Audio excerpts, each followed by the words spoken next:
السلام عليكم ورحمة الله وبركاته. ازيكم عاملين ايه؟ يا رب تكونوا بخير وحشتوني جدا جدا. اول حاجه صلي على النبي، تاني حاجه ما تنسيش تحطي لايك للفيديو واعملي سبسكرايب للقناه وتفعلي زر الجرس عشان يوصلك كل جديد. وبس كده، تعالي ندخل على الفيديو بتاعنا على طول. الفيديو ده محبب للقلب، يعني هنعمل اختراع بقشر الليمون. بدل ما ترمي القشر الليمون بعد ما تعصريه، لا احنا بقى ايه قلنا هنستخدموه بطريقه سهله وبسيطه، وهتعملي بيه حاجات كتيره قوي بقشر الليمون. طيب، قشر الليمون ده عشان دي الكميه دي، انا طريقه احتفاظه عشان ما يبصش منك برضك.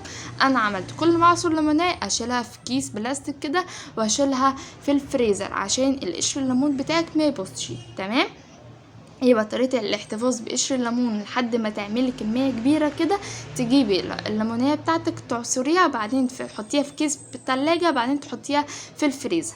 مكوناتنا سهلة وبسيطة. عندنا قشر الليمون على حسب الكمية اللي انت حابة تحطيها، وعندي اللهم صل على النبي، يعني 5 معالق كبار من الكربوناتو، وعندي 5 معالق برضه كبار من الخل، او ربع نص كوبايه من الخل.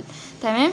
هنا بقى ايه، بدات اسلق القشر الليمون بتاعي. هنا حطيت الميه بتاعتي تكون متغطيه القشر كله، قشر الليمون كله، بعدين اسيبه يتسلق. تمام.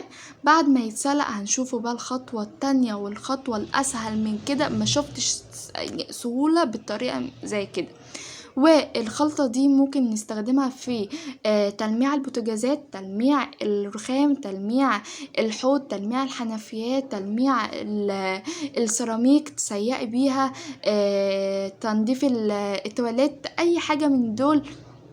يعني حاجة سهلة وبسيطة تعملي بيها سكراب لإيدك، تعملي بيها ماسك لإيدك، تعملي بيها تغسلي بيها سنانك. يعني عديد من الحاجات خالص يعني يا جماعه. هنا بقى ايه، بعد ما اتسلق زي ما انتم شايفين حطيته في الخلاط وبدات ايه اضربه زي ما انتم شايفين.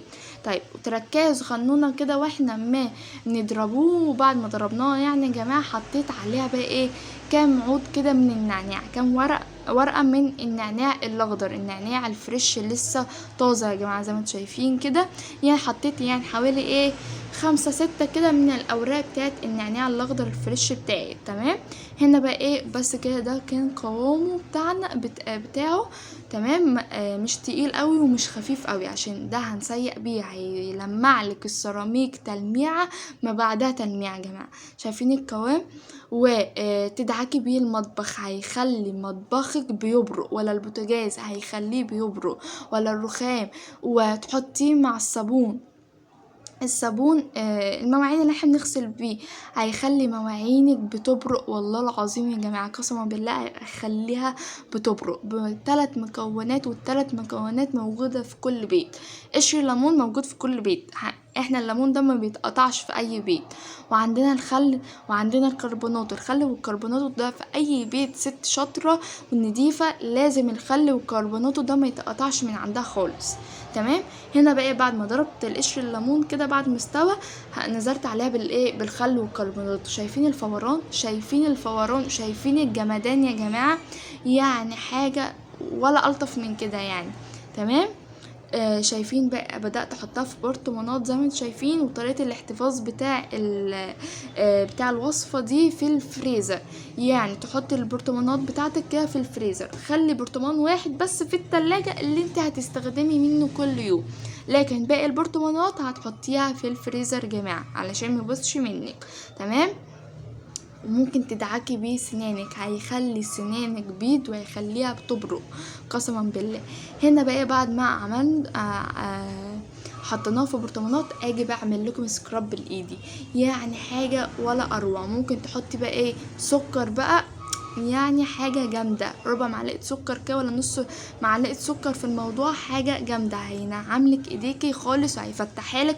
معروفة ان الليمون بيفتح، والخل برضك بيفتح، والكربوناتو بيعمل بصي حاجة جبارة. حتى لما بنعمل بتيكير ومانيكير في البيت بنحط كربوناتو وخل. وطبعا الليمون معروفة اللي هو بيفتح 5 درجات عن عن لون بشرتك يعني يا جماعة. هنا بقى بدأت اعمل سكراب لايدي زي ما انتم شايفين كده. وادعك ايديا كويس جدا بالخلطة دي. الخلطة دي بحبها جدا، ما بتقطعش من بيتنا، بنسيق بيها، بيخليلك السيراميك بيبرق تمام. ولا البوتاجاز بتاعك، يعني ندعك البوتاجاز مع بعض دلوقتي، البوتاجاز هيخليه ولا اروع.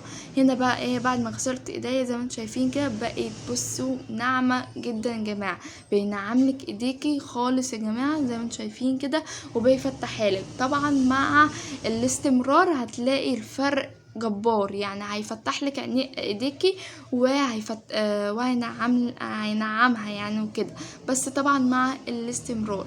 يعني انا بعد كل غسيل مواعين كده ادعك ايديا، اعمل لها سكراب كده، ولا هيخلي المواعين بتاعتك بتبرق، ولا الحلل بالذات الناس اللي هي عندها حلل الومنيوم مش قادره اقولك. هنا بقى عملنا الكميه بتاعتي، يعني حوالي كانت كيلو من القشر الليمون كده.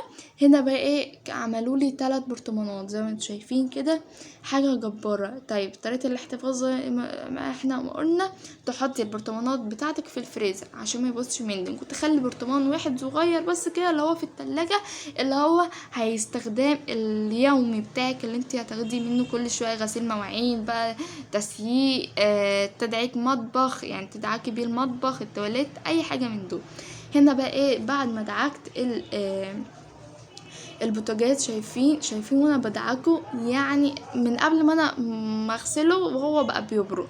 وهنا برضك دعكت الرخامه زي ما انتم شايفين كده، بسيراميك بالخلاط بتاعنا، الخلاط يعني الحنفيات.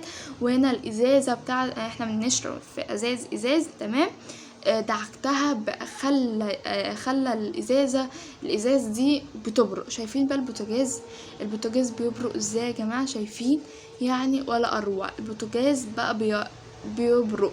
الليمون اصلا بيخلي حاجه جباره مع الخل والكربونات، حاجه جباره يا جماعه. اتمنى ان انتوا تجربوها. شايفين المنظر، شايفين النظافه. اهم حاجه يكون مطبخك نضيف، اهم حاجه يكون شقتك نضيفه، وبالذات قدام باب شقتك يا جماعه يكون نضيف. يعني احنا بنعرف ان البيت ده نضيف من مطبخك ومن قدام باب شقتك.